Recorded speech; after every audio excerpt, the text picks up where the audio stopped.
دشت جنوب قسط نمبر 9۔ رضیہ نرس تھی۔ ہسپتال میں اس کی ڈیوٹی شفٹوں میں رہتی تھی۔ صبح کی ڈیوٹی ہوتی تو اسے صبح 5:30-6 بجے اٹھنا پڑتا تھا، کیونکہ 7 بجے ڈیوٹی پر پہنچنا ہوتا تھا، جبکہ عام دنوں میں صبح دیر تک سوتی رہتی تھی۔ شبیر درانی نے نائلہ کی دیکھ بھال کے لیے رضیہ کی خدمات حاصل کی تو اس نے ہسپتال سے لمبی رخصت لے لی تھی، اور اب آبادی سے دور اموں کے باغ کے ساتھ واقع اس حویلی میں نائلہ درانی کی دیکھ بھال کے علاوہ اسے کوئی کام بھی نہیں تھا۔ اور نائلہ بھی ایسی بیمار نہیں تھی کہ 24 گھنٹے اس کے سرانے بیٹھے رہا جاتا۔ نائلہ کی تیمارداری کے علاوہ یہاں رضیہ کی موجودگی کا ایک مقصد یہ بھی تھا کہ وہ تیمارداری کی آڑ میں نہ صرف اس کی نگرانی کرے بلکہ اسے باتوں ہی باتوں میں شبیر درانی سے شادی پر آمادہ کرنے کی کوشش بھی کرے۔ یہاں آبادی سے دور اس اکلوتی حویلی میں کوئی کام نہیں تھا سوائے اس کے کہ باتوں میں وقت گزارا جائے۔ نائلہ کی نگرانی کے معاملے میں وہ مطمئن تھی۔ ایک گن مین کے علاوہ مرداتو اور اس کا شوہر بھی موجود تھا، اور ظاہرہ نائلہ فرار کی کوشش کی حماقت نہیں کر سکتی تھی۔ رضیہ رات کو دیر تک نائلہ سے باتیں کرتی رہتی۔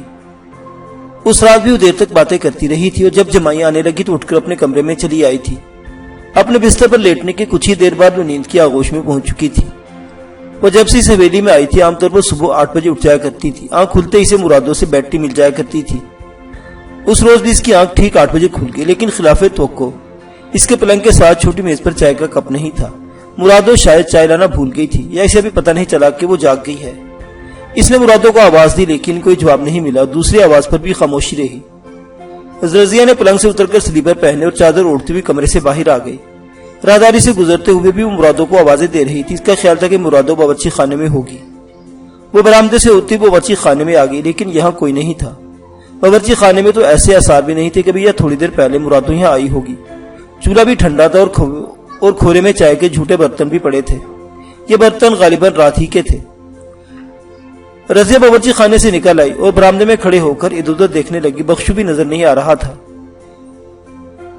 شیڈ کے نیچے بندھی ہوئی بھینس سے دیکھ کر ڈکارنے لگی۔ رضیہ نے 2-3 مرتبہ پھر مرادو اور بخشو کو پکارا، مگر کسی طرف سے جواب نہیں ملا۔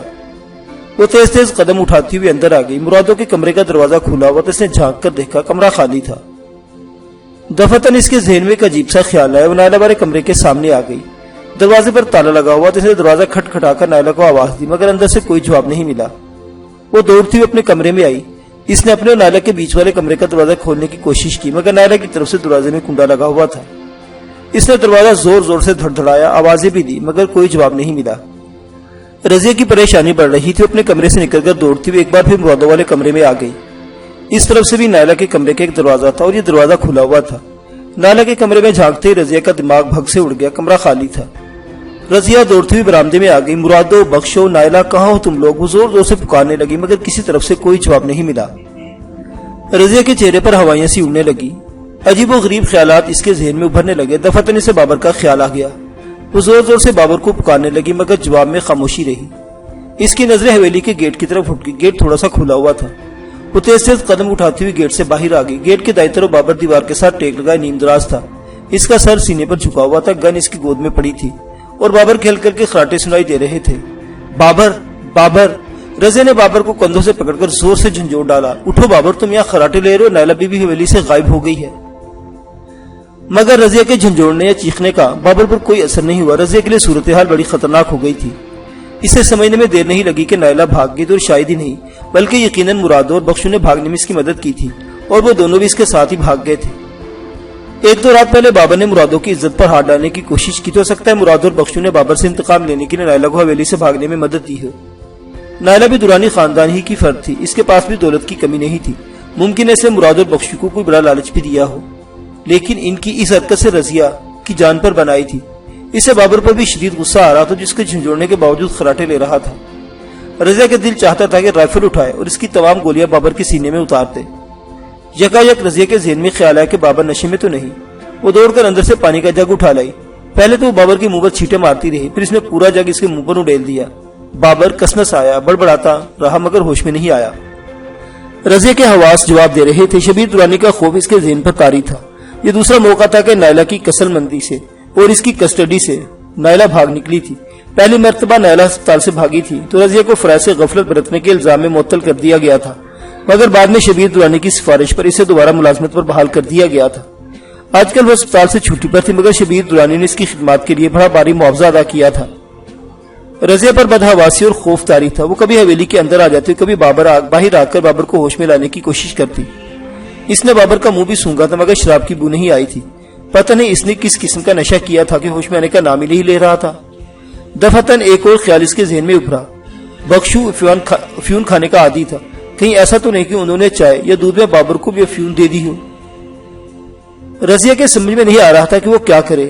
وہ جب یہاں آئی تھی تو ان کی گاڑی کوٹ سمابا اور صادق آباد کے درمیان کسی جگہ سڑک سے اتر کر کچے راستے پر مڑی تھی اور کھیتوں میں تقریباً 15 میل کا فاصلہ طے کرنے کے بعد اس حویلی تک پہنچی تھی۔ گویا اسے سڑک تک جانے کے لیے کم از کم 15 میل کا فاصلہ طے کرنا پڑے گا۔ ایک مرتبہ تو اس کے ذہن میں یہ بھی خیال آیا کہ وہ یہاں سے بھاگ نکلے، لیکن وہ جانتی تھی کہ شبیر درانی سے پاتال سے بھی ڈھونڈ نکالے گا۔ دفعتاً موٹر سائیکل کی آواز سن کر وہ چونک گئی اور پگڈنڈی کی طرف دیکھنے لگی۔ موٹر سائیکل دکھائی نہیں دے رہی تھی مگر آواز مسلسل سنائی دے رہی تھی۔ چند منٹ بعد موٹر سائیکل اس کی نظروں میں آ گئی۔ موٹر سائیکل پر سوار شبیر درانی کا وہی گن مین اکرام تھا جو اس رات ہسپتال میں بھی نائلہ کی نگرانی پر مامور تھا، اور نائلہ ان سب کو چکمہ دے کر زخمی حالت میں بھاگ نکلی تھی۔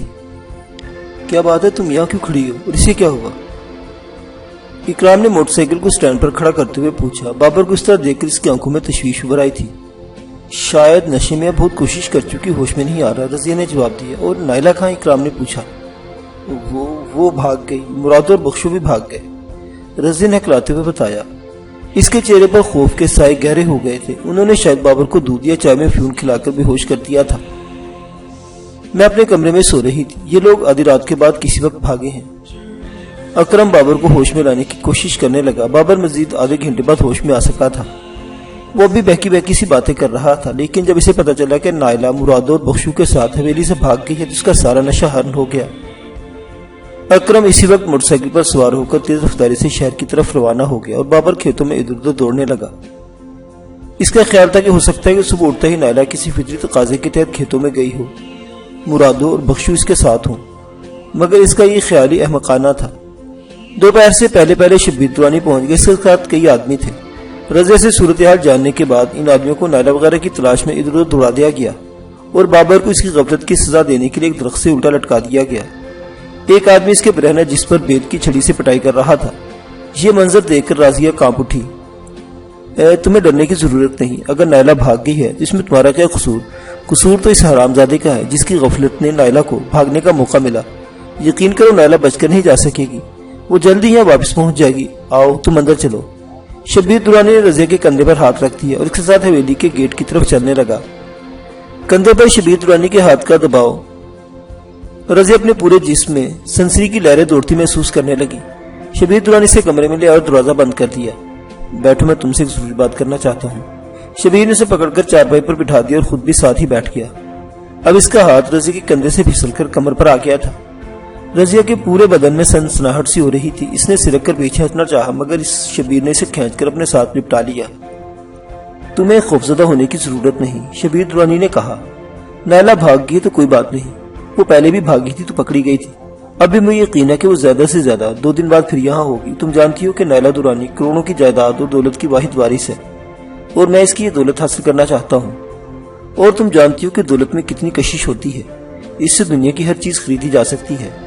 اور اگر تم نائلہ درانی کی اس دولت میں حصہ دار بننا چاہتی ہو تو تمہیں میرا ایک کام کرنا ہوگا۔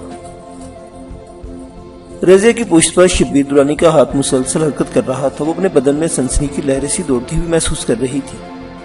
مجھے کیا کام کرنا ہوگا؟ رضیہ نے پوچھا۔ اس کے لہجے میں خمار سا تھا۔ ابھی بتاتا ہوں، شبیر درانی نے کہا۔ اس کا ہاتھ مسلسل حرکت میں تھا۔ رضیہ اس کے ہاتھ کی حرکت کو روکنا چاہتی تھی مگر وہ کوئی مزاحمت نہیں کر سکتی تھی۔ اور پھر 10 منٹ بعد وہ پلنگ پر شبیر درانی کے بوجھ تلے دبی ہوئی تھی۔ خوف تو اب اس کے ذہن میں نہیں رہا تھا، لیکن وہ پہلی بار زندگی کے ایک نئے لطف سے آشنا ہوئی تھی۔ اس پر ایک عجیب سی کیفیت طاری تھی، عجیب سا سرور تھا جس نے اسے پیٹ میں لے رکھا تھا۔ وہ اپنے آپ کو بادلوں میں اڑتا محسوس کر رہی تھی۔ اسے یہ احساس بھی نہیں ہوا تھا کہ شبیر درانی کب کمرے سے نکل کر چلا گیا۔ رضیہ آنکھیں بند کے بستر پر لیٹی زندگی کے اس نئے حصے سے لطف اندوز ہو رہی تھی۔ کچھ ہی دیر بعد اس نے اپنے اوپر پھر کسی کا بوجھ محسوس کیا۔ شبیر درانی کے سوائے کمرے میں آنے کی ہمت کون کر سکتا تھا؟ اس نے آنکھیں کھولے بغیر اپنی باہیں اس کے گرد حمائل کر دی، لیکن کچھ دیر بعد اس نے آنکھیں کھولی تو اس کے حلق سے خوفناک چیخ نکل گئی۔ وہ شبیر درانی نہیں، اس کا گن مین اکرم تھا۔ اس نے اکرم کو اپنے اوپر سے دھکیلنا چاہا مگر وہ ایک چڑیا کی طرح اکرم کے شکنجے میں جکڑی ہوئی تھی۔ وہ چیختی اور چلاتی رہی، لیکن اکرم اسے چھوڑا اس وقت جب وہ خود ہانپ گیا تھا۔ اکرم کمرے سے چلا گیا۔ رضیہ بستر پر پڑی آنسو بہاتی رہی۔ اپنی حوث زر کی بدولت آج اپنی زندگی کی عزیز ترین متاع سے محروم ہو گئی تھی۔ اسے پہلی بار مرتبہ احساس ہوا کہ اس ذمہ دار اور دولت مند لوگ اپنے سے کمتر لوگوں کے ساتھ کس قسم کے کھیل کھیلتے ہیں۔ اسی شام شبیر درانی کو ایک آدمی نے اطلاع دی کہ نیلا درانی صادق آباد کے علاقے ٹاؤن شپ میں روپوش ہے۔ اس کی پناہ گاہ کا گرچہ ابھی تک پتہ نہیں چل سکا، مگر مختلف ذرائع سے سراغ لگانے کی کوشش کی جا رہی ہے۔ اور ان دونوں حرام خوروں کا کچھ پتہ چلا؟ شبیر درانی نے پوچھا۔ ان کے بارے میں معلوم ہوا کہ وہ صبح سویرے سکھر جانے والی بس پر سوار ہوئے تھے۔ نیلا بی بی ان کے ساتھ تھی۔ نیلا بی بی تو صادق آباد اتر گئی، لیکن وہ دونوں آگے چلے گئے۔ ان کا بھی پتہ چل جائے گا سرکار، اطلاع لانے والے نے جواب دیا۔ صادق آباد میں کتنے آدمی ہیں؟ شبیر درانی نے پوچھا۔ تم بھی پہنچ جاؤ اور ایک بات کان کھول کر سن لو، اگر نیلا وہاں سے بھاگنے میں کامیاب ہوگی تو تم چاروں میں سے کسی کو زندہ نہیں چھوڑوں گا۔ جاؤ، دیر مت کرو، شبیر درانی نے کہا۔ وہ بچ کر نہیں جائے گی سرکار، اس شخص نے جواب دیا۔ جاؤ، دیر مت کرو، شبیر درانی بولا۔ وہ شخص موٹر سائیکل پر سوار ہو کر تیز رفتاری سے صادق آباد کی طرف روانہ ہو گیا۔ شبیر درانی برآمدے سے اٹھ کر رضیہ کے کمرے میں آ گیا۔ شام ہو چکی تھی، کمرے میں اندھیرا تھا۔ رضیہ چادر اوڑے بستر پر پڑی اپنے مقدر پر آنسو بہا رہی تھی۔ تم ابھی تک بستر پر پڑی ہو؟ لالٹین بھی نہیں جلائی؟ شبیر درانی نے کہتے ہوئے جیب سے ماچس نکال کر دیا سلائی جلائی اور پھر میز پر رکھی ہوئی لالٹین جلانے لگا۔ لالٹین جلانے کے بعد شبیر درانی رضیہ پر سے چادر کھینچ دی اور پھر دوسرے ہی لمحے اس کی آنکھوں میں چمک ابھر آئی۔ ارے، تم ابھی تک اسی طرح پڑی ہو؟ میں سمجھی تھی تمہارا کھیل ابھی ختم نہیں ہوا، رضیہ نے روندھے ہوئے لہجے میں جواب دیا۔ ناراض ہو گئی؟ شبیر درانی مسکرایا۔ کھیل تو واقعی ختم نہیں ہوگا، ایسے کھیل تو زندگی کے آخری لمحوں تک جاری رہتے ہیں۔ میں اب تمہیں کبھی ہاتھ نہیں لگاؤں گا، کیونکہ ایک شکار پر دوسری مرتبہ منہ نہیں مارتا۔ میرے آدمی کو خوش کرتی رہنا، اسی میں تمہاری بھلائی ہے۔ اور ہاں، کچھ کھانا وغیرہ بھی پکانا جانتی ہو کہ زندگی بھر اسپتال کے مریضوں کے دل بہلاتی رہی ہے۔ رضیہ اٹھ کر کپڑے پہننے لگی۔ مجھے شہر پہنچا دو، تم نے جو رقم دی تھی وہ بھی واپس کرنے کو تیار ہوں، اس نے شبیر کی طرف دیکھے بغیر کہا۔ اب سب کچھ بھول جاؤ، شبیر کے لہجے میں کرختگی تھی۔ اگر کچھ پکانا جانتے ہو تو باورچی خانے میں چلے جاؤ، وہاں ہر چیز موجود ہے۔ رضیہ کمرے سے نکل کر باورچی خانے میں آ گئی اور لالٹین جلا کر باورچی خانے کی چیزوں کا جائزہ لینے لگی۔ ایک کنستر میں چاول رکھے ہوئے تھے، یہ ایک چیز تھی جو آسانی سے تیار ہو سکتی تھی۔ اس نے چولہا جلا کر پتیلی میں پانی چڑھا دیا اور ایک سینی میں چاول نکال کر چننے لگی۔ ایک گھنٹے بعد اس نے چاولوں کی پتیلی اور پلیٹیں میز پر رکھ دی۔ چاولوں کے ساتھ اس نے مونگ کی پتلی سی دال بھی پکا لی تھی۔ چاول دیکھ کر شبیر درانی نے ایک زوردار قہقہہ لگایا۔ اس نے زندگی میں پہلی مرتبہ ایسا کھانا دیکھا تھا۔ رضیہ شبیر اور اس کے آدمیوں کو کھانا دے کر اپنے کمرے میں آ گئی۔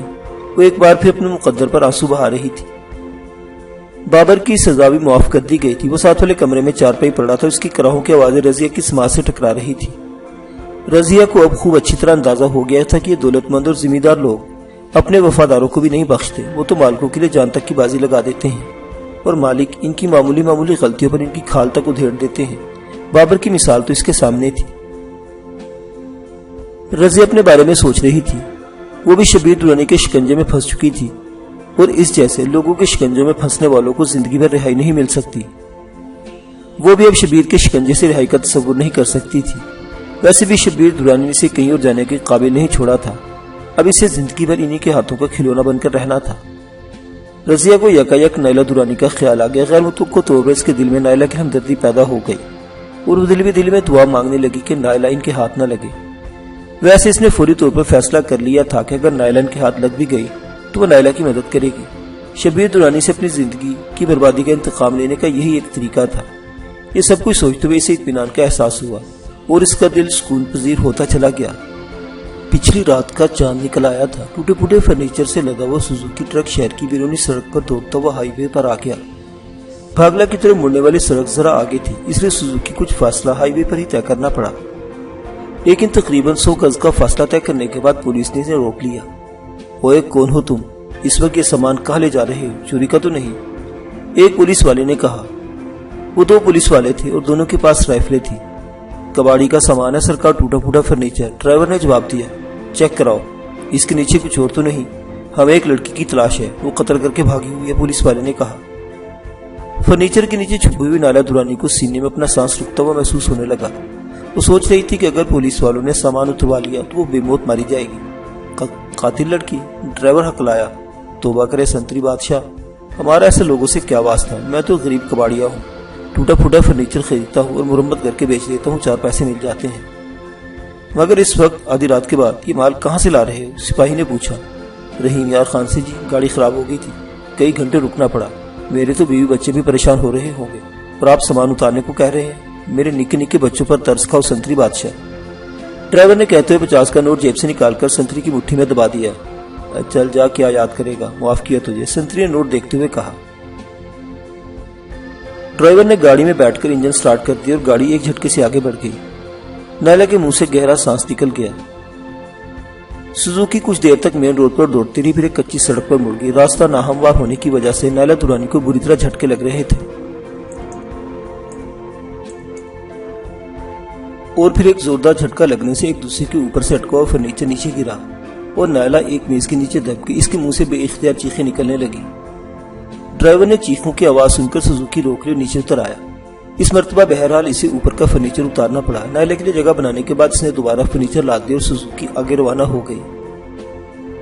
بھاگلا بھی کئی میل دور تھا، لیکن ایک جگہ سوزوکی اچانک ہچکولے لینے لگی۔ اس کا انجن دمے کی مریض کی طرح کھانسنے لگا تھا اور بالآخر سوزوکی جھٹکے لیتی ہوئی رک گئی۔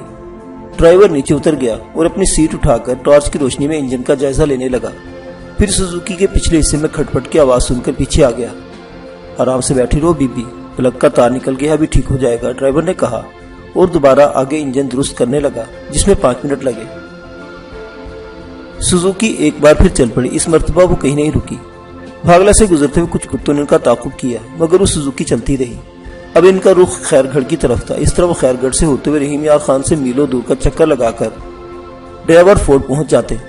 یہ علاقہ ریتلا تھا اور ٹیلے بکثرت تھے۔ وہ بھی خیر گڑھ سے چند میل دور ہی تھے کہ بائیں طرف سے کسی گاڑی کی روشنیاں چمکتی ہوئی نظر آئی۔ وہ کوئی جیپ یا لینڈ کروزر تھی جو رحیم یار خان کی طرف سے کچے راستے پر بڑی تیزی سے دوڑتی آ رہی تھی۔ راستہ ناہموار ہونے کی وجہ سے یوں لگتا تھا جیسے وہ گاڑی کئی فٹ اوپر اچھل رہی ہے۔ سوزوکی کے ڈرائیور کو شاید اس کا اندازہ نہیں تھا کہ وہ کون سی گاڑی ہو سکتی تھی، لیکن نائلہ بھی اپنے اوپر لدے ہوئے فرنیچر کے انبار میں سے وہ روشنیاں دیکھ رہی تھی۔ اس کی جھٹتی ہی اس خطرے کی گھنٹی بجانے لگی۔ اس نے زور زور سے فرنیچر بجانا شروع کر دیا۔ سوزوکی رک گئی۔ اب کیا ہوا؟ ڈرائیور نے نیچے اتر کر پوچھا۔ میرے اوپر سے فرنیچر ہٹاؤ جلدی، نائلہ چیخی۔ ڈرائیور کچھ نہ سمجھتے ہوئے فرنیچر ہٹانے لگا۔ فرنیچر ہٹے نائلہ نے سوزوکی سے چھلانگ لگا دی اور دوڑو کہتے ہوئے ٹیلوں کی طرف بھاگنے لگی۔ ڈرائیور نے کچھ نہیں سمجھا، اسے شاید اصل حقیقت سے آگاہی نہیں کیا گیا تھا۔ وہ اس گاڑی کی طرف دیکھ رہا تھا جو بہت قریب پہنچ گئی تھی۔ وہ جیپ تھی اور چاند کی روشنی میں ایک آدمی جیپ پر آٹومیٹک رائفل لیے کھڑا صاف نظر آ رہا تھا۔ خطرہ بھانپتے ڈرائیور نے ایک طرف دوڑ لگا دی، لیکن وہ چند قدم سے زیادہ نہیں جا سکا تاکہ ویرانہ فائرنگ سے گونج اٹھا۔ گولیوں نے اسے چھلنی کر دیا اور وہ منہ کے بل ریت پر گر کر بے حس و حرکت ہو گیا۔ نائلہ درانی پوری قوت سے ٹیلوں میں دوڑ رہی تھی۔ ریت کی وجہ سے اس کی رفتار زیادہ تیز نہیں تھی۔ 2 آدمی جیپ سے اتر کر فائرنگ کرتے اس کے پیچھے دوڑ رہے تھے۔ گولیاں نائلہ کے آس پاس ریت میں دھنس رہی تھی۔ نائلہ جان توڑ کر دوڑنے کی کوشش کر رہی تھی، مگر اس کے پیر بار بار ریت میں دھنس رہے تھے اور بالآخر وہ لڑکھڑا کر منہ کے بل گری۔ وہ بری طرح ہانپ رہی تھی، اس کے منہ سے کف جاری تھا۔ دوڑتے دوڑتے قدموں کی آواز اس کے قریب پہنچ کر رک گئی۔ موت اس کے سر پر پہنچ گئی تھی اور پھر اس نے اپنے چہرے کے قریب ہی ایک بوٹ نظر آیا اور اس کے ساتھ ہی رائفل کی نال اس کی کھوپڑی سے لگ گئی۔ نائلہ درانی نے بڑی آہستگی سے گردن گھما کر دیکھا۔ وہ شبیر درانی تھا جو رائفل کی نال اس کی کھوپڑی سے لگائے کھڑا تھا۔ شبیر درانی کے چہرے پر درندگی تھی، مدھم چاندنی میں اس کا چہرہ کہیں زیادہ خوفناک لگ رہا تھا۔ رائفل کی نال اب بھی نائلہ کی درانی کے سر سے لگی ہوئی تھی اور شبیر درانی کی انگلی ٹرائگر پر تھی۔ اس سے چند قدم پیچھے 2 آدمی اور بھی کھڑے تھے، ان دونوں کے ہاتھ میں بھی رائفلیں تھی۔ تم سمجھتی تھی کہ مجھے دھوکہ دے کر بچ نکلو گی؟ شبیر درانی کے حلق سے بھیڑی کسی غراہٹ نکلی، لیکن شاید تمہیں یہ اندازہ نہیں ہو سکا تھا کہ شبیر اپنے شکار کا پیچھا آخر تک کرتا ہے۔ میں اب تک تمہارے ساتھ نرمی برتتا آیا ہوں، لیکن تم نے میری اس نرمی کا ناجائز فائدہ اٹھانے کی کوشش کی ہے۔ لیکن اب اگر تم نے اپنی ضد نہ چھوڑی تو میں تمہارے ساتھ وہی سلوک کروں گا جو آج تک دوسری لڑکیوں کے ساتھ کرتا آیا ہوں۔ اب اٹھ کر خاموشی سے جیپ میں بیٹھ جاؤ۔ شبیر درانی نے رائفل نائلہ کے سر پر سے ہٹا لی۔ نائلہ نے اوپر دیکھا، شبیر نے رائفل اس طرح کندھے سے لٹکا لی تھی کہ اس کی نال کا رخ آسمان کی طرف تھا، لیکن اس کی انگلی اب بھی ٹرائگر پر تھی۔ نائلہ درانی نے دونوں ہاتھ ریت پر ٹکا دی۔ اس کا انداز بالکل ایسا تھا جیسے اٹھنا چاہتی ہے، لیکن پھر اچانک اس نے شبیر درانی کی دونوں ٹانگوں کو پکڑ کر زوردار جھٹکا دیا۔ شبیر درانی کو نائلہ سے کسی اور ایسی حرکت کی توقع ہرگز نہیں تھی۔ ٹانگوں کو جھٹکا لگنے سے اپنا توازن برقرار نہ رکھ سکا اور پشت کے بل ریت پر گرا۔ نیچے گرتی انگلی کا دباؤ پڑنے سے رائفل کا ٹرائگر دب گیا۔ رائفل سے نکلنے والی گولی نے شبیر سے چند قدم پیچھے کھڑے ہوئے اس کے ایک آدمی کی کھوپڑی اڑا دی اور وہ چیختا ہوا ڈھیر ہو گیا۔ یہ سب کچھ بالکل غیر متوقع طور پر ہوا تھا۔ دوسرا آدمی بدحواس ہو کر چند قدم مزید پیچھے ہٹ گیا۔ شبیر درانی بھی گر کے اور اپنے آدمیوں کی چیخ سن کر ایک لمحہ کے لیے بدحواس ہو گیا تھا۔ نائلہ درانی نے اس موقع سے پورا فائدہ اٹھایا اور بڑی پھرتی سے اٹھ کر شبیر کے سر پر زوردار ٹھوکر ماری۔ وہ اگرچہ ننگے پیر تھی لیکن ٹھوکر بھرپور قوت سے ماری گئی تھی۔ شبیر درانی کا دماغ ہل کر رہ گیا۔ نائلہ درانی نے بڑی پھرتی سے اس کے ہاتھ سے رائفل چھین لی۔ یہ AK-47 رائفل تھی۔ کالج کے زمانے میں جو NNC کی ٹریننگ حاصل کی تھی، اسے ٹریننگ کے دوران اسے مختلف اسلحہ استعمال سکھایا گیا تھا اور اس رائفل کا استعمال وہ بہت اچھی طرح جانتی تھی۔ اس نے رائفل اٹھاتے ہی شبیر درانی سے دور چھلانگ لگا دی اور اس کے دوسرے محافظ کو رائفل کی زد پر لے لیا۔ رائفل پھینک دو اور بائیں طرف ہٹ جاؤ۔ نائلہ درانی بلی کی طرح کھررائی۔ وہ اس وقت زخمی شیرنی کی طرح بکھری ہوئی تھی۔ اگر تم نے گولی چلائی اور وہ گولی میرے دل میں بھی لگی تو مجھے اتنی مہلت مل جائے گی کہ میں تمہارے اور تمہارے شیطان مالک کی کھوپڑی اڑا سکوں۔ نائلہ درانی نے کہنے کے ساتھ ہی رائفل کا رخ ذرا سا نیچے کر کے ٹریگر دبا دیا۔ رائفل نے 3 شعلے اگلے، 3 گولیاں محافظ کے پیروں کے قریب ریت میں دھنس گئی۔ رات کا سناٹا فائرنگ سے ایک بار پھر گونج اٹھا۔ میں تمہیں آخری موقع دے رہی ہوں۔ یہ گولیاں تمہارا سینہ بھی چھلنی کر سکتی ہیں۔ تم دونوں اس وقت میرے رحم و کرم پر ہو۔ رائفل پھینک دو۔ نائلہ نے ایک بار پھر دھاڑ کر کہا۔ محافظ نے اپنے آقا کی طرف دیکھ کر شبیر درانی سے ہاتھ سے اشارہ کر دیا۔ محافظ نے رائفل پھینک کر وہاں سے کئی قدم پیچھے ہٹ گیا۔ میرے کزن، میرے رشتہ دار بھائی۔ نائلہ درانی نے رائفل کی نال شبیر کی طرف جھکاتے ہوئے بولی، تم انسان نہیں شیطان ہو۔ دولت کی ہوس نے تمہیں اندھا کر رکھا ہے۔ اگر تم نے اور تمہاری ماں نے شرافت کا راستہ اختیار کیا ہوتا تو ہو سکتا ہے میں نے بھی اپنے فیصلے پر نظر ثانی کرتی، مگر تم ماں بیٹوں نے تو دولت کی ہوس میں تمام خونی رشتوں اور انسانی قدروں کو پامال کر دیا۔ تم انسان نہیں درندے ہو۔ دولت کی اب تک نہ جانے کتنے بے گناہ انسانوں کو موت کی گھاٹ اتار چکے ہو، لیکن نائلہ درانی تمہارے لیے ترنے والا ثابت نہیں ہوگی۔ اس وقت تو بازی تمہاری ہاتھ میں ہے نائلہ، شبیر درانی نے ہاتھ سے کھوپڑی سے ہلاتے ہوئے کہا۔ اس کا دماغ ابھی تک بھنا رہا تھا۔ لیکن تم میری بات یاد رکھنا، شبیر درانی اپنے شکار کا آخر تک پیچھا کرتا ہے اور تم تو سونے کی وہ چڑیا ہو جسے کوئی بھی کھونا نہیں چاہے گا۔ تمہیں دنیا کے کسی کونے میں مجھ سے پناہ نہیں ملے گی۔ مجھے اس کی پرواہ نہیں کہ تم کہاں تک میرا پیچھا کرتے ہو، لیکن میری ایک بات تم بھی یاد رکھنا، تمہارا مقصد کبھی بھی پورا نہیں ہو سکے گا۔ نائلہ نے کہا اور آگے بڑھ کر دونوں رائفلیں اٹھا کر کندھے سے لٹکا لی اور ان دونوں کو رائفلوں کی زد پر لیتے ہوئے الٹے قدموں پیچھے ہٹنے لگی۔ وہ جیپ سے تقریباً 50 گز دور پھر الٹے قدموں تیزی سے چلتی ہوئی جیپ تک پہنچنے کی کوشش کر رہی تھی۔ وہ جیپ سے 10 گز دور تھی کہ سوزوکی ڈرائیور کی لاش دیکھ کر رک گئی۔ نائلہ کو ڈرائیور کی موت پر افسوس ہوا تھا، بیچارہ بے گناہ مارا گیا تھا۔ نہ جانے کتنے بے گناہ شبیر درانی جیسے درندوں کے ہاتھوں مارے جاتے ہوں گے۔ یکا یک وہ شبیر کو اپنی جگہ سے حرکت کرتے دیکھ کر چیخی۔ اپنی جگہ کھڑے رہو، نائلہ چیخی۔ اگر کوئی بھی جگہ سے ہلا تو گولی سے اڑا دوں گی۔ اس نے جیپ تک کا باقی راستہ دوڑ کر طے کیا۔ کندھے پر لٹکی ہوئی دونوں رائفلیں اس نے اپنی جیپ کی پچھلی سیٹ پر پھینک دی اور اچھل کر جیپ کی ڈرائیونگ سیٹ پر بیٹھ گئی۔ شبیر درانی سے چھینی ہوئی رائفلوں نے اس نے پسنجر سیٹ پر رکھ دی اور انجن سٹارٹ کرنے لگی۔ یہ اس کی خوش قسمتی تھی کہ ان لوگوں نے چابی اگنیشن میں ہی چھوڑ دی تھی۔ انجن سٹارٹ ہوا ہی تھا کہ فضا میں گولی کی آواز گونجی۔ نائلہ بڑی پھرتی سے نیچے جھک گئی۔ گولی اس کے سر کے اوپر سے گزر گئی۔ یہ پستول یا ریوالور کی گولی تھی۔ اسے سمجھنے میں دیر نہیں لگی کہ شبیر درانی کی جیب میں ریوالور یا پستول بھی ہوگا اور موقع پاتے اس نے گولی چلا دی تھی۔ نائلہ درانی نے جیپ کو گیئر میں ڈال کر ایک جھٹکے سے کلچ چھوڑ دیا۔ جیپ ایک زوردار جھٹکے سے آگے بڑھی، ریت کا بادل اڑا اور نائلہ نے ایکسیلیٹر پر پیر کا دباؤ بڑھا دیا۔ اس کے ساتھ اسے تیزی سے جیپ کا اسٹیئرنگ گھما دیا۔ ریت کا بادل اڑاتی ہوئی جیپ پوری طرح گھوم گئی۔ اب جیپ کا رخ خیر گڑھ کی طرف تھا۔ فائر کی آواز ایک بار پھر گونجی، لیکن اس مرتبہ بھی گولی نائلہ کو کچھ نہیں بگاڑ سکی۔ نائلہ نے پیچھے مڑ کر دیکھا مگر ریت کے اڑتے ہوئے بادل کی وجہ سے کچھ نظر نہیں آ سکا۔ ویسے اس یقین تھا کہ شبیر اور اس کا ساتھی ٹوٹے پھوٹے فرنیچر سے لدی ہوئی سوزوکی پک اپ میں اس کا تعاقب کریں گے۔ نائلہ جیپ کی رفتار بڑھاتی چلی گئی۔ نائلہ درانی کا خیال درست نکلا۔ اس نے جب پیچھے مڑ کر دیکھا تو اسے دور چمکتی ہوئی بتیاں نظر آئی۔ وہ سوزوکی پک اپ کی ہیڈ لائٹس تھی۔ تعاقب شروع ہو گیا تھا۔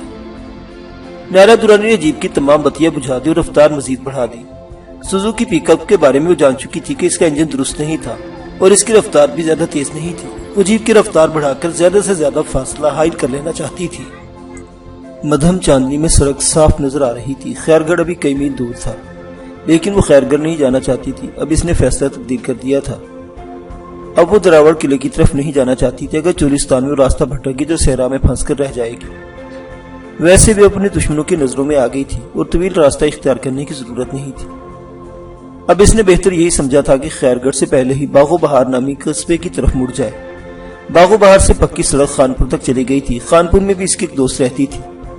نائلہ کو یقین تھا کہ اگر اسے خانپور پہنچنے میں شبیر درانی پر آدھے گھنٹے کی بھی سبقت مل گئی تو اسے اپنی سہیلی کے ہاں پناہ مل جائے گی۔ تقریباً 2 میل کا فاصلہ طے کرنے کے بعد اسے باغ و بہار کی طرف جانے والی سڑک نظر آ گئی۔ اس نے رفتار کم کیے بغیر جیپ اس طرف موڑ دی اور پیچھے مڑ کر دیکھا۔ تعاقب میں آنے والی ہیڈ لیمپس کی روشنی بہت دور رہ گئی تھی۔ نائلہ جیپ کی رفتار بڑھاتی چلی گئی۔ ریگستانی علاقہ ختم ہو رہا تھا۔ اب آگے اکا دکا کھیت بھی نظر آنے لگے تھے اور پھر باقاعدہ کھیتوں کا سلسلہ شروع ہو گیا۔ نائلہ درانی کی جیپ ایک چھوٹی سی بستی میں سے گزری تو کتوں نے بھونکتے ہوئے جیپ کا تعاقب شروع کر دیا۔ رات کی آخری گھڑیاں تھی۔ آخری تاریخوں کا چاند بھی غروب ہو رہا تھا۔ فضا تاریک سی تھی۔ راستہ دیکھنا دشوار ہو رہا تھا مگر نائلہ نے جیپ کے ہیڈ لیمپس روشن نہیں کیے۔ اس نے پیچھے مڑ کر بھی دیکھا۔ سوزوکی پک اپ کی روشنی کہیں بھی دکھائی نہیں دے رہی تھی۔ وہ پک اپ یا تو سیدھی خیر گڑھ کی طرف چلی گئی تھی یا بہت پیچھے رہ گئی تھی اور کھیتوں کی وجہ سے اس کی ہیڈ لیمپس کی روشنی نظر نہیں آ رہی تھی، یا پھر شبیر درانی نے سوزوکی پک اپ کی روشنی بجھا رکھی تھی۔ تقریباً 2 میل کے بعد نائلہ کی جیپ طوفانی رفتار سے ایک اور بستی سے گزری۔ رات کی تاریکی اب رخصت ہونے کی تیاری کر رہی تھی۔ فضا میں نہ تو تاریکی تھی نہ اجالا، بس دھاپ سی تھی۔ کچھ ہی دیر میں اجالا پھیلنے والا تھا۔ دفعتاً جیپ ہچکولے کھانے لگی۔ نائلہ نے فیول میٹر دیکھا، اس کے ساتھ اس کا دل اچھل کر حلق میں آ گیا۔ جیپ میں پیٹرول ختم ہو گیا تھا۔ تیل بتانے والی سوئی ڈائل پر 0 پر تھرتھرا رہی تھی۔ کچھ آگے ایک اور بستی نظر آ رہی تھی۔ نائلہ درانی نے پیچھے مڑ کر دیکھا اور بڑی تیزی سے جیپ کو کھیتوں میں موڑ دیا۔ کھیت میں تقریباً 50 گز کا فاصلہ طے کرنے کے بعد جیپ خود بخود رک گئی۔ نائلہ درانی نے ساتھ والے سیٹ پر پڑی ہوئی رائفل اٹھا کر جیپ سے چھلانگ لگا دی اور سڑک کی طرف دوڑی۔ سڑک پر پہنچ کر اس نے مڑ کر پیچھے دیکھا۔ جیپ وہاں سے نظر نہیں آ رہی تھی۔ وہ سڑک سے اتر کر دوسری بستی کی طرف دوڑنے لگی جو وہاں سے تقریباً 100 گز دور تھی۔ بستی میں داخل ہوتے ہی کتوں نے بھونک کر نائلہ درانی کا استقبال کیا۔ نائلہ دونوں ہاتھوں میں رائفل سنبھالے کتوں کو اشکارتی ہوئی آگے بڑھتی رہی اور بالآخر ایک مکان کے دروازے پر رک گئی۔ اس مکان کے سین میں باتوں اور مویشیوں کے گلے میں بندھی ہوئی گھنٹیوں کی آوازیں سنائی دے رہی تھی۔ نائلہ کو سمجھنے میں دیر نہیں لگی کہ کوئی کسان کھیتوں کو جانے کی تیاری کر رہا تھا۔ نائلہ درانی نے دروازے پر ہلکی سی دستک دی۔ 2 کتے ابھی بھونکے ہوئے اس پر لپک رہے تھے اور نائلہ رائفل ہلا کر انہیں اپنے سے دور رکھنے کی کوشش کر رہی تھی۔ چند سیکنڈ بعد دروازہ کھل گیا۔ دروازہ کھلتے ہی نائلہ اندر گھس گئی اور بڑی پھرتی سے دروازہ بھیڑ دیا۔ دروازہ بند ہوتے ہی باہر بھونکنے والے کتے بھی خاموش ہو گئے تھے۔ کون ہو تم؟ دروازہ کھولنے والا آدمی ہکلا کر رہ گیا۔ وہ تقریباً 40 سال کی عمر کا ایک بھاری بھرکم آدمی تھا۔ اس نے گرم چادر کی بکل مار رکھی تھی۔ ڈرو نہیں، میں تمہیں کوئی نقصان نہیں پہنچاؤں گی، پہلے دروازے کا کنڈا لگا دو، نائلہ نے کہا۔ اس کی آواز میں خوف کی جھلک تھی۔ دروازہ کھلتے ہی جب وہ اندر داخل ہوئی تو وہ کسان اس کی شکل نہیں دیکھ سکا تھا، لیکن نسوانی آواز سنتے ہی وہ چونک گیا۔ اس نے جلدی سے دروازے کا کنڈا لگا دیا۔ مگر تم کون ہو بی بی؟ کہاں سے آئی ہو؟ وہ تمہارے ہاتھ میں یہ بندوق؟ کون ہے اصغر علی؟ چند گز دور ایک نسوانی آواز نے کسان کی بات کاٹ دی۔ آواز سے اندازہ ہوتا تھا کہ وہ کوئی بوڑھی عورت ہے۔ اے کوئی بی بی ہے؟ کسان نے جواب دیا۔ یہ عورت کون ہے؟ نائلہ نے اصغر نامی اس کسان سے پوچھا۔ میری ماں ہے، اصغر علی نے جواب دیا۔ چلو مجھے اس کے پاس لے چلو، وہ شاید مویشیوں کے پاس کھڑی ہے، نائلہ نے کہا۔ وہ دونوں مویشیوں کے پاس کھڑی اس بوڑھی عورت کے پاس آ گئے۔ یہ کون ہے؟ یہ تو کوئی ڈاکو نہیں ماں جی، میں ڈاکو نہیں ہوں، مجھ سے ڈرنے کی کوئی ضرورت نہیں، نائلہ درانی نے جواب دیا۔ میں تو خود پناہ کی تلاش میں ہوں، 2 قاتل میرے پیچھے لگے ہوئے ہیں، وہ 2 آدمیوں کو قتل کر چکے ہیں اور مجھے بھی قتل کرنا چاہتے ہیں۔ ہائے میں مر گئی، بوڑھی عورت تھوڑی پر انگلی رکھتے ہوئے بولی۔ مگر تم ہو کون؟ پہلے یہ بتائیے اس گاؤں کا نام کیا ہے اور باغ و بہار یہاں سے کتنی دور ہے؟ نائلہ نے پوچھا۔ اس نے یہ سوال اس لیے کیا تھا کہ باغ و بہار کے قرب و جوار میں واقع کسی گاؤں میں بھی اس کے باپ کی کچھ زمین تھی۔ کسان نے بستی کا نام بتایا تو نالیا چونکہ بغیر نہیں رہ سکی، یہ وہی گاؤں تھا۔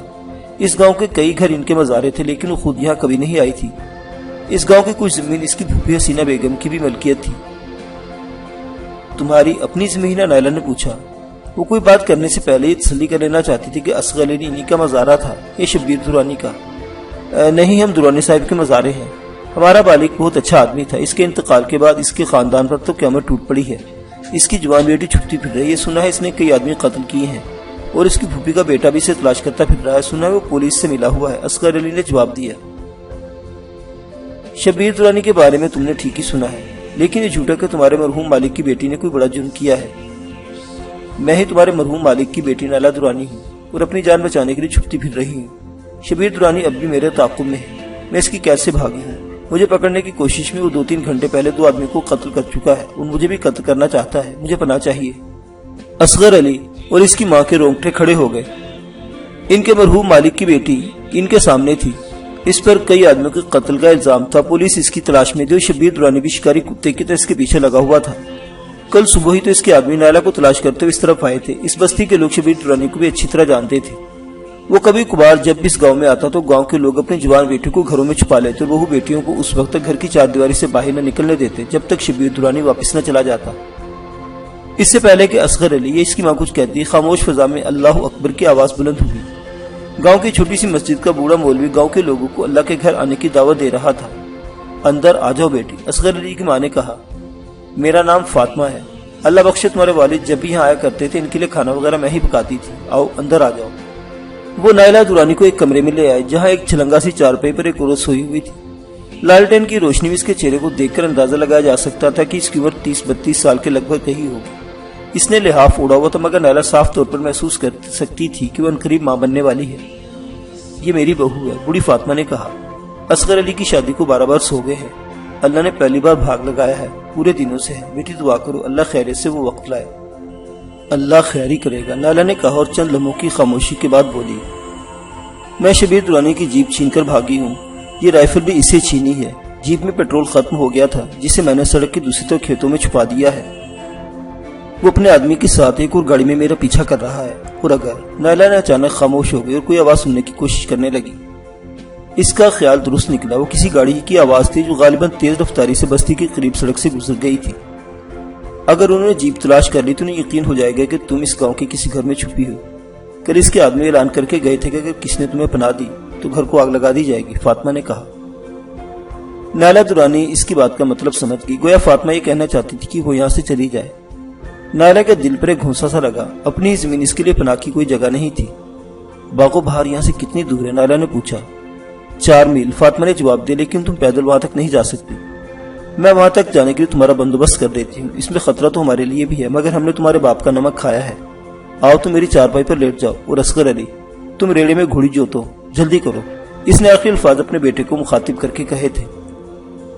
اصغر علی کمرے سے نکل گیا۔ بوڑھی فاطمہ نائلہ درانی کی طرف متوجہ ہو گئی۔ اس نے نائلہ کی قمیص اٹھا دی اور پرانے کپڑے اٹھا کر نائلہ کے پیٹ پر رکھنے لگی۔ نائلہ نہیں سمجھ پا رہی تھی کہ وہ کیا کر رہی ہے، اور وہ سمجھی تو اس وقت جب فاطمہ نے اس کی قمیص کھینچ تان کر درست کر دی۔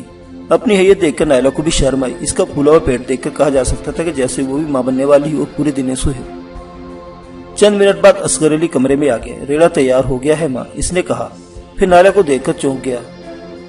یہ گدھا ریڑے پر بچھا دو، یہ آپ بھی لے جاؤ، فاطمہ نے کہا اور اسے مزید ہدایات دینے لگی۔ آخر میں نائلہ کی طرف دیکھتے ہوئے بولی، ہمیں معاف کرنا بیٹی، ہم تمہاری کوئی خدمت نہیں کر سکے، تمہیں اپنے گھر میں بھی پناہ نہیں دے سکے، جاؤ اللہ وارث ہے۔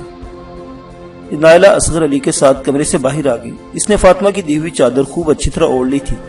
نائلہ نے رائفل کا سیفٹی کیچ لگا کر اسے فاطمہ کے حوالے کر دیا۔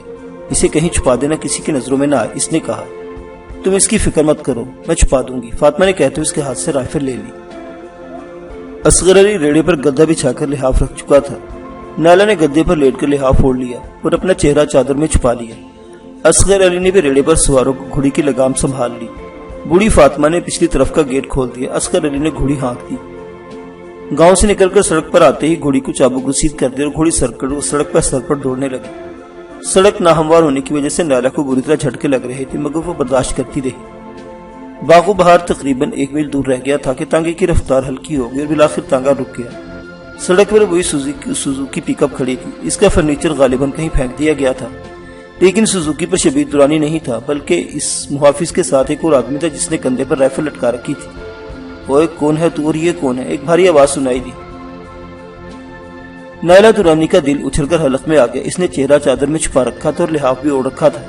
اس نے آواز سن کر بڑی مشکل سے اپنے اندرونی کیفیت پر قابو پایا اور نہایت کمزور آواز میں کراہتے ہوئے بولی، میں کچھ جلدی ہسپتال پہنچا، میں تھا مارویس ہوں، میری جان نکل گئی، ہائے یہ میری گھر والی ہے، بچہ ہونے والا، ہسپتال لے کر جا رہا ہوں۔ اصغر علی نے رائفل والے کی بات کا جواب دیا۔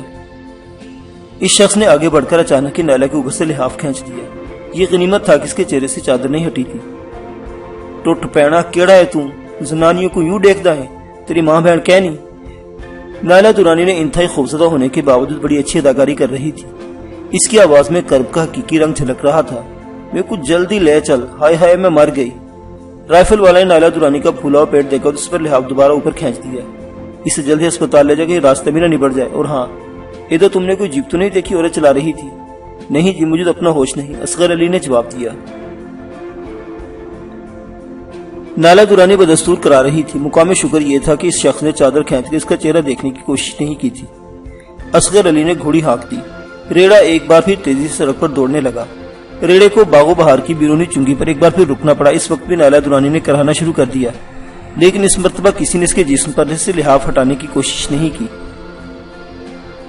دن کی روشنی پوری طرح پھیل چکی تھی۔ مشرقی افق پر پھیلی ہوئی سرخی بتا رہی تھی کہ سورج طلوع ہونے ہی والا ہے۔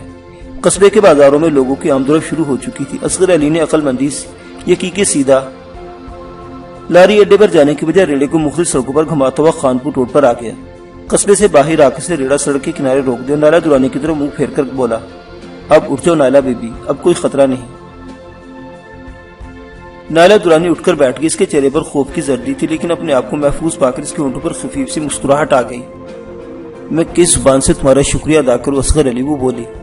اگر زندگی نے وفا کی تو میں تمہاری اس احسان کا بدلہ اتارنے کی کوشش کروں گی۔ میں نے کوئی احسان نہیں کیا بی بی، حق نمک ادا کیا ہے۔ تمہیں کچھ پیسوں کی ضرورت ہو تو میری جیب میں 15-20 روپے موجود ہے۔ اصغر بولا، نہیں میرے پاس پیسے ہیں، نائلہ نے جواب دیا۔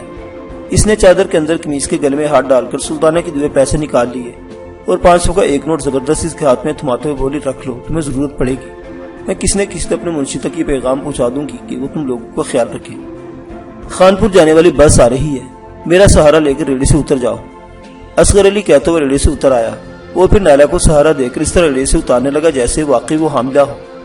بس قریب آ رہی تھی۔ اصغر علی نے سڑک کے بیچ میں آ کر بس کو رکنے کا اشارہ کیا۔ وہ نائلہ کو سہارا دے کر کھڑا ہو گیا۔ نائلہ نے چادر اس طرح اوڑھ رکھی تھی کہ اس کا چہرہ چھپ گیا تھا۔ چادر میں اس کا پھولا ہوا پیٹ صاف نظر آ رہا تھا۔ بس قریب آ کر رکی۔ اصغر علی نے سہارا دے کر نائلہ کو بس میں سوار کرا دیا اور بس کے روانہ ہوتے ہی ریڑے پر سوار ہو گیا۔ نائلہ کو ایک عورت کے ساتھ سیٹ مل گئی۔ اس کی حالت دیکھ کر عورت کو سمٹ گئی تاکہ نائلہ آرام سے بیٹھ سکے۔ کنڈکٹر قریب آیا تو نائلہ نے اسے 100 کا نوٹ دے کر خانپور کا ٹکٹ خریدا اور باقی پیسے مٹھی میں دابے بیٹھی رہی۔ رات بھر کی بھاگ دوڑ سے بری طرح تھکا دیا۔ اس کا دل چاہ رہا تھا کہ بس کی کھڑکی سے ٹیک لگا کر سو جائے۔ وہ جاگتے رہنا چاہتی، اسے اندیشہ تھا کہ اگر وہ سو گئی تو کہیں ایسا نہ ہو کہ اس کے جسم پر سے چادر سرک جائے اور اس کا راز فاش ہو جائے۔ حاملہ عورت کا بھیس اس نے خانپور تک اپنائے رکھنے کا فیصلہ کیا تھا تاکہ اس پر کوئی شبہ نہ کیا جا سکے۔ اس کی پلکیں نیند کے بوجھ سے جھکی جا رہی تھی۔ بس کی کھڑکی سے آنے والی صبح کی ٹھنڈی ہوا کے جھونکے سے تھپکیاں دیتے رہے، لیکن وہ جاگتی رہی۔ معزز سامعین حضرات، یہ داستان ابھی جاری ہے۔ بقیہ واقعات اگلی قسط میں دیکھتے رہیے اردو داستان۔ اللہ حافظ۔